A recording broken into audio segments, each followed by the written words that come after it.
ಎಸ್ಐಟಿಯಿಂದ ಮಾಜಿ ಸಚಿವ H D Revanna ಬಂಧನವಾಗಿದೆ, arrest ಆಗಿದೆ. ಎಸ್ಐಟಿಯಿಂದ ಮಾಜಿ ಸಚಿವ ಎಚ್ ಡಿ ರೇವಣ್ಣರನ್ನ ಬಂಧಿಸಲಾಗಿದೆ. ಇವತ್ತು ರೇವಣ್ಣಗೆ ಜೈಲ ಕಸ್ಟಡಿಯ ಅನ್ನೋದು ನಿರ್ಧಾರ ಆಗುತ್ತೆ.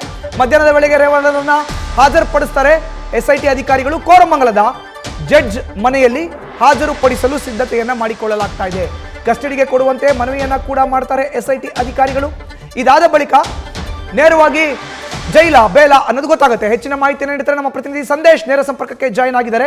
ಸಂದೇಶ್, ಇವತ್ತು ಮಧ್ಯಾಹ್ನದ ವೇಳೆಗೆ ಜಡ್ಜ್ ನಿವಾಸಕ್ಕೆ ಎಚ್ ಡಿ ರೇವಣ್ಣರ ಬಂಧನ ಏನಾಗಿದೆ, ಅವ್ರನ್ನ ಕರೆದುಕೊಂಡು ಹೋಗಿ ಹಾಜರುಪಡಿಸೋ ಅಂತ ಪ್ರಕ್ರಿಯೆ, ಜೈಲ್ ಸಿಗಬಹುದಾ ಅಥವಾ ಜೈಲ್ ಆಗಬಹುದಾ ಅಥವಾ ಬೇಲ್ ಸಿಗಬಹುದಾ? ಸಂದೇಶ್.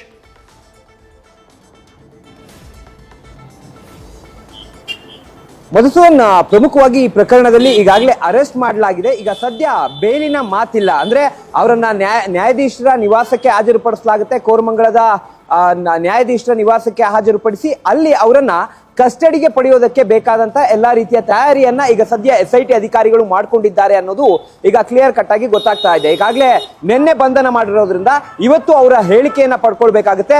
ಹೇಳಿಕೆಯ ಆಧಾರದ ಮೇಲೆ ಯಾವ ಕಾರಣಕ್ಕೆ ಆರೋಪಿ ರೇವಣ್ಣ ಅವರು ನಮ್ಮ ಕಸ್ಟಡಿಗೆ ಬೇಕು ಅನ್ನೋದಕ್ಕೆ ಸಂಬಂಧಪಟ್ಟಂತೆ ಕಾರಣಗಳನ್ನ ಕೋರ್ಟ್ಗೆ ಕೊಡ್ತಾ ಹೋಗ್ತಾರೆ. ಅದನ್ನೇ ರಿಮ್ಯಾಂಡ್ ಅಪ್ಲಿಕೇಶನ್ ಅಂತ ಕರೀತಾರೆ. ಅಂದ್ರೆ ಆ ರಿಮ್ಯಾಂಡ್ ಅರ್ಜಿಯನ್ನ ಸಲ್ಲಿಸಿ ಅದರ ಮುಖಾಂತರವಾಗಿ ಕಸ್ಟಡಿಗೆ ಪಡೆಯುವಂತ ಕೆಲಸವನ್ನ, ಕಸ್ಟಡಿಗೆ ಪಡಿಬೇಕಾದ್ರೂ ಕೂಡ ರಿಮ್ಯಾಂಡ್ ಅರ್ಜಿಯನ್ನ ಸಲ್ಲಿಸಬೇಕು, ಅಥವಾ ನಮಗೆ ಕಸ್ಟಡಿ ಅವಶ್ಯಕತೆ ಇಲ್ಲ, ನಾವು ಈಗಾಗಲೇ ವಿಚಾರಣೆ ಮಾಡಿದ್ದೀವಿ ಅಂತ ಆದ್ರೂ ಕೂಡ ರಿಮ್ಯಾಂಡ್ ಅರ್ಜಿಯನ್ನ ಸಲ್ಲಿಸಬೇಕಾಗುತ್ತೆ.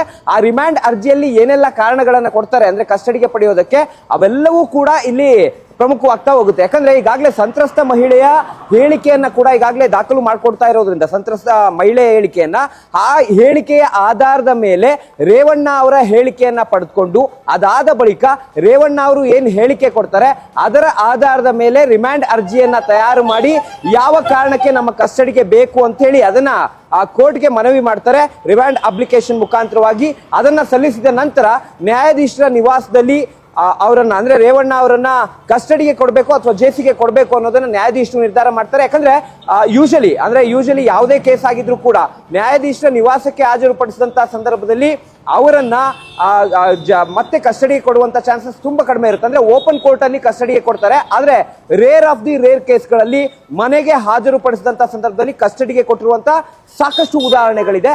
ಹಾಗಾಗಿ ಈ ಒಂದು ಪ್ರಕರಣಕ್ಕೆ ಸಂಬಂಧಪಟ್ಟಂತೆ ಕಸ್ಟಡಿಗೆ ಕೊಡ್ತಾರಾ ಅಥವಾ ಜೇಸಿಗೆ ಕೊಡ್ತಾರಾ ಅನ್ನೋದನ್ನ, ಅಥವಾ ನ್ಯಾಯಾಂಗ ಬಂಧನಕ್ಕೆ ಕೊಡ್ತಾರಾ ಅನ್ನೋದನ್ನ ಇವತ್ತು ಮಧ್ಯಾಹ್ನ ನ್ಯಾಯಾಧೀಶರು ಏನ್ ತೀರ್ಮಾನ ಮಾಡ್ತಾರೆ ಅನ್ನೋದನ್ನ ಕಾದು ನೋಡ್ಬೇಕಾಗಿದೆ. ಮಧುಸೂದನ್, ಧನ್ಯವಾದ ಸಂದೇಶ್ ನಿಮ್ಮ ಮಾಹಿತಿಗೆ.